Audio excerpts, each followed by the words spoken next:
Joining me now is Sky News Australia's media watchdog columnist Gerard Henderson, as always on this program. Gerard, you've got some exclusive statistics exposing ABC host Sarah Ferguson's blatant bias in how she moderated the public broadcaster's housing minister's debate earlier in the week. I'm sure we'll all remember how this now infamous exchange went. We are building 55,000 social and affordable homes over 5 years. 28,000 of those homes, Michael. What would your mother say, hearing you interrupt her? I've been interrupted the entire time, Sarah. Just please. Gerard, what have you discovered? Well, I went through it. It was pretty hard to go through it all because everyone's talking over everyone else.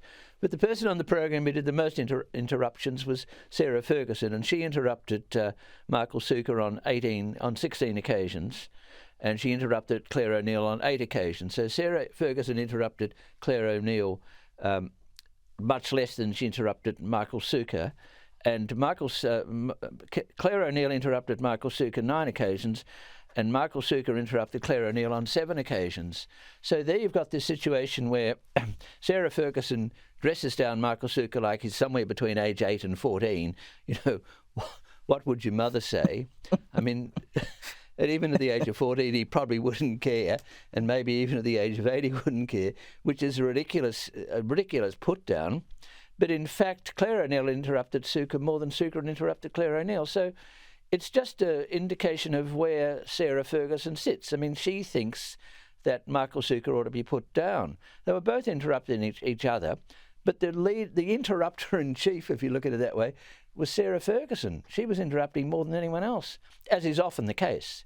I mean, she competes with David Spears when coalition people are involved to be interrupter-in-chief, but on that night, she was clearly the interrupter-in-chief on 7:30. But I mean, it's rather demeaning to say to a senior and quite able they're both quite able politicians, but to say to a senior and able politician like Michael Sukkar, well, what would your mother say? I mean, he was obviously well brought up, Michael Sukkar, because the obvious answer was, well, I don't give a toss.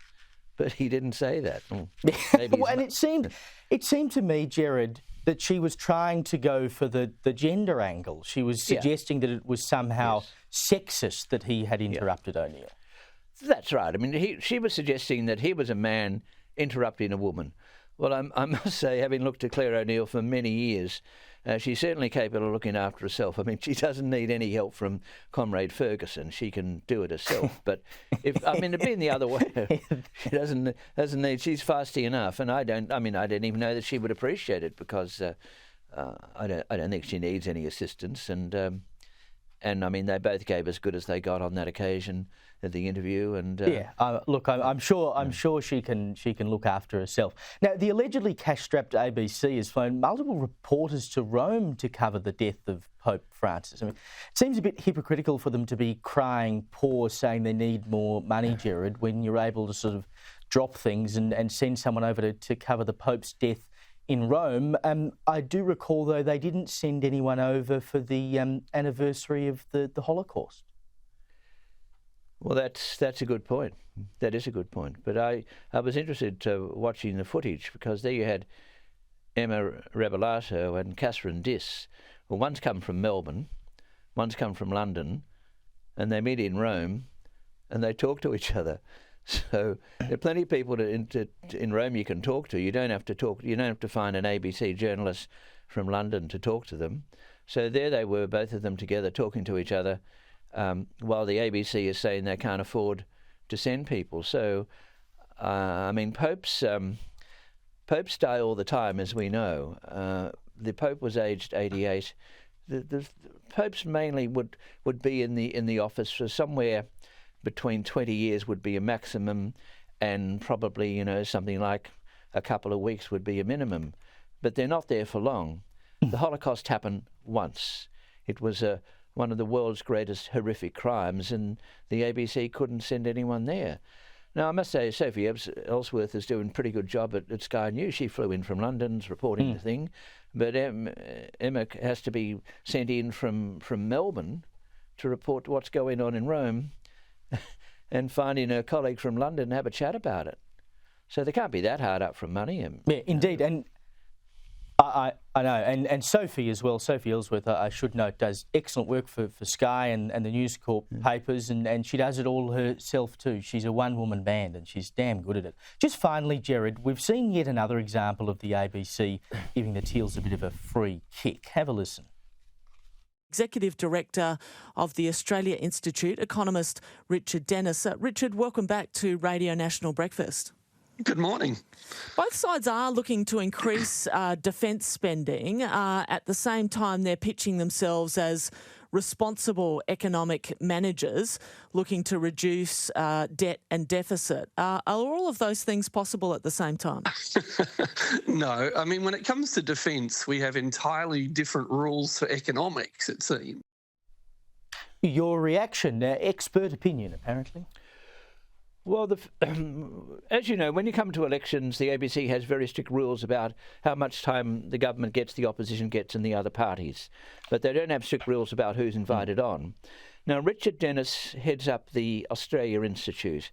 It's an avowedly left-wing organisation. It says it's a left-wing organisation. It's not even centre-left. Or social democratic left. It's a left-wing organisation. So he gets invited on. But the introduction doesn't say that. The introduction sort of implies that the Australia Institute is a bit like a university or something, and it's not. And then so he gets a soft question. Now, obviously, he used the occasion to attack the coalition's defence policy, but on the side he had a go at the Labor Party's defence policy as well, because essentially Richard Dennis is a Green or a Teal, and someone ought to say that. Now, I wouldn't mind Dennis being on, or Dr. Dennis as he likes to be called, for a doctor he is. I wouldn't mind Dennis being on if there was someone else on the other side who could run a line as to why Australia does need defences, because Richard Dennis gives the impression that we don't really need defence. But there was no debate at all. He got soft questions, and even in the conclusion, when the interview was wound up, again, no one said that this was a left-wing organisation. Now, organisations like the Institute of Public Affairs aren't allowed on the ABC because they claim they're right-wing organisations. Richard Dennis gets on the ABC and no one says what he is. Well, look, he's a hard-working economist, but he's very politically motivated. It's a very good point. It's a bit like during The Voice. They said that they had equal voices on there, which they did. Yeah. They just didn't give them as much airtime. Gerard Henderson, thank you so much for your time as well.